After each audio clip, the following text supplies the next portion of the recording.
You might think the sudden panic you feel when someone gets quiet is your intuition warning you of danger. But intuition is usually quiet and clear. Trauma fear is loud and urgent.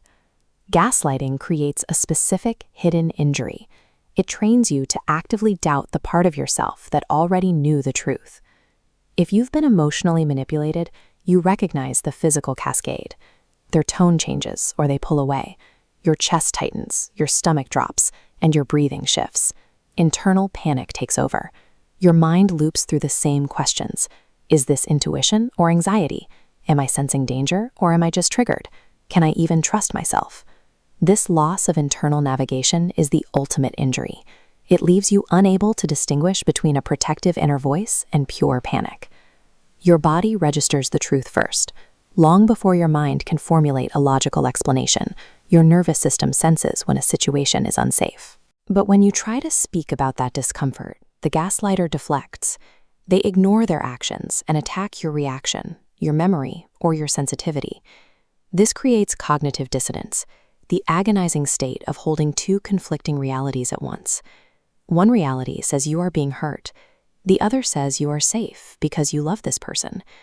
To find safety, the mind often chooses the less terrifying option. It doubts its own instincts rather than admitting a loved one is unsafe. Healing isn't about proving the manipulator lied. It's about unburying your gut instinct and learning how to hear your own voice again. Following a toxic relationship, you may live in a state of hyper-alertness. A delayed text or a quiet tone can feel like a threat to your survival. You must learn to differentiate the two inner voices. Intuition is quiet, calm, and informative. Anxiety is loud, urgent, and demanding. Intuition advises you to pause and observe patterns to protect your peace. Anxiety demands immediate action. Fix the tension, explain yourself, or apologize to earn a sense of safety. Physical urgency is not a marker of present truth. Frequently, that urgency is just an old emotional wound begging for immediate relief. To stop the cycle of self-doubt, begin with the first signal practice. When you feel uncomfortable, pause and document the feeling rather than explaining it away. Write down your first body signal, what your mind said immediately after, and the historical pattern you've seen with this person. This isn't about making a sudden decision. It is about retraining your brain to stop abandoning its initial physical warnings. Next, establish a reality anchor. After a confusing interaction, write down the pure, unanalyzed facts. Record what happened and how you felt, without defending the other person's behavior.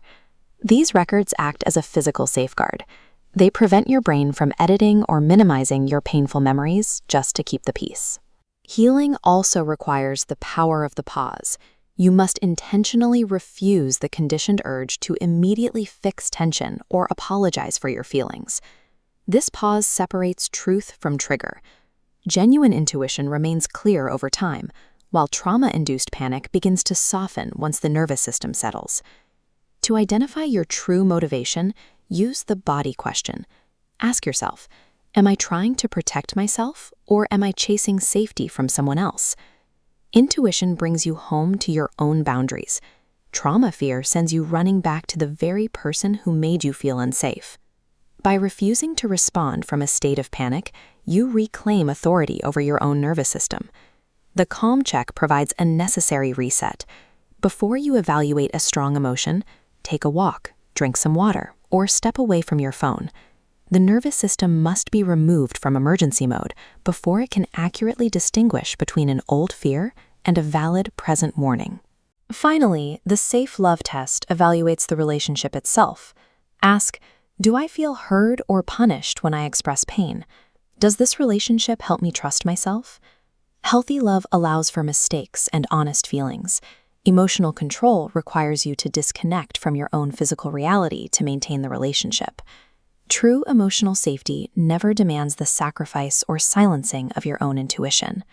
Self-trust is rebuilt slowly, one signal at a time. You do it by keeping small promises to yourself. When your body speaks, you listen. You are replacing programmed questions like, am I crazy? With empowering ones. What did I feel first? What is my body trying to protect? Healing isn't about achieving perfect certainty.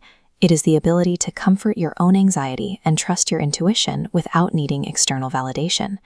Intuition is quiet truth, anxiety is old fear, and healing is the act of listening without abandoning yourself. Subscribe for more tools on emotional healing and self-trust. To further solidify your boundaries, watch Become Ungaslightable next.